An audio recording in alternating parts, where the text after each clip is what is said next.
Firman Tuhan hari ini terambil dari kitab Yesaya pasal 32 ayat 1 sampai dengan 8. Raja yang adil. Sesungguhnya seorang raja akan memerintah menurut kebenaran, dan pemimpin-pemimpin akan memimpin menurut keadilan, dan mereka masing-masing akan seperti tempat perteduhan terhadap angin dan tempat perlindungan terhadap angin ribut, seperti aliran-aliran air di tempat kering, seperti naungan batu yang besar di tanah yang tandus. Mata orang-orang yang melihat tidak lagi akan tertutup, dan telinga orang-orang yang mendengar akan memperhatikan. Hati orang-orang yang terburu nafsu akan tahu menimbang-nimbang, dan lidah orang-orang yang gagap akan dapat berbicara jelas. Orang bebal tidak akan disebutkan lagi orang yang berbudi luhur, dan orang penipu tidak akan dikatakan terhormat.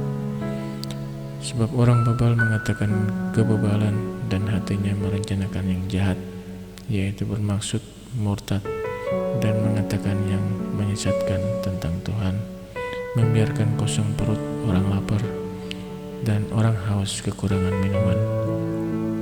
Kalau penipu, akal-akalnya adalah jahat. Ia merancang perbuatan-perbuatan keji untuk mencelakakan orang sengsara dengan perkataan dusta, sekalipun orang miskin itu membela haknya. Tetapi orang yang berbudi luhur merancang hal-hal yang luhur, dan ia selalu bertindak demikian. Demikianlah firman Tuhan hari ini.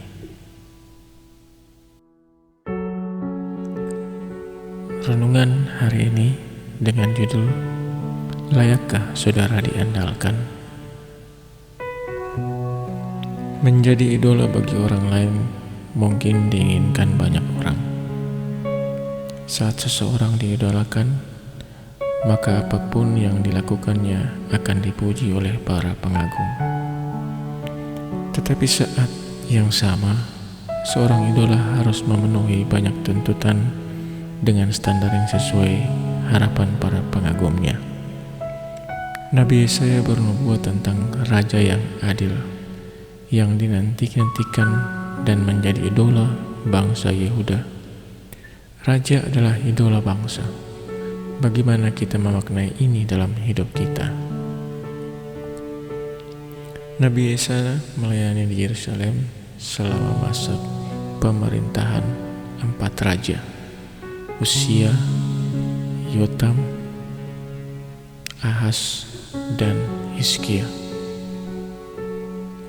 Kepemimpinan raja-raja Israel Selatan atau Yehuda tidak selalu ideal. Banyak raja yang mengikuti contoh kelakuan raja-raja Israel Utara yang sangat jahat di mata Tuhan. Sangat jarang ada raja yang baik. Bahkan Hizkia yang baik pun di akhir hidupnya meninggalkan bahaya bagi bangsa Yehuda. Di tengah kondisi kepemimpinan yang demikian, Nabi Yesaya menubuatkan tentang raja dan para pemimpin ideal yang layak diidolakan oleh bangsa Yehuda. Mereka akan memimpin dengan kebenaran dan keadilan, akan menjadi pelindung bangsa dari ancaman dan bahaya, akan memberikan pengaruh yang baik dan menginspirasi setiap orang dalam mengambil keputusan, berani menunjukkan kebebalan dan penipuan, serta menjamin keluhuran orang-orang yang berbudi.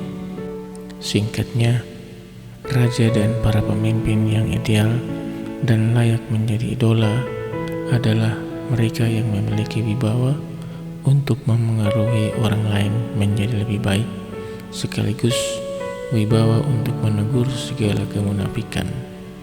Pemimpin seperti ini akan menjadi tempat perteduhan bagi bangsanya, walaupun keadaan bahaya dan mengancam sebagaimana akan dihadapi oleh bangsa Yehuda. Tidak selamanya seorang bergelar raja atau pemimpin dapat diandalkan, diidolakan, atau dipercaya oleh orang-orang yang dipimpinnya. Gelar dan jabatan tidak menjadi satu jaminan mutu kepemimpinan seseorang. Nabi Yesaya mengajak kita mengenal apakah para pemimpin kita layak menjadi idola. Apakah mereka memimpin dengan keadilan dan kebenaran? Apakah mereka mampu memberikan pengaruh yang positif bagi orang lain? Apakah mereka berani melawan kebebalan?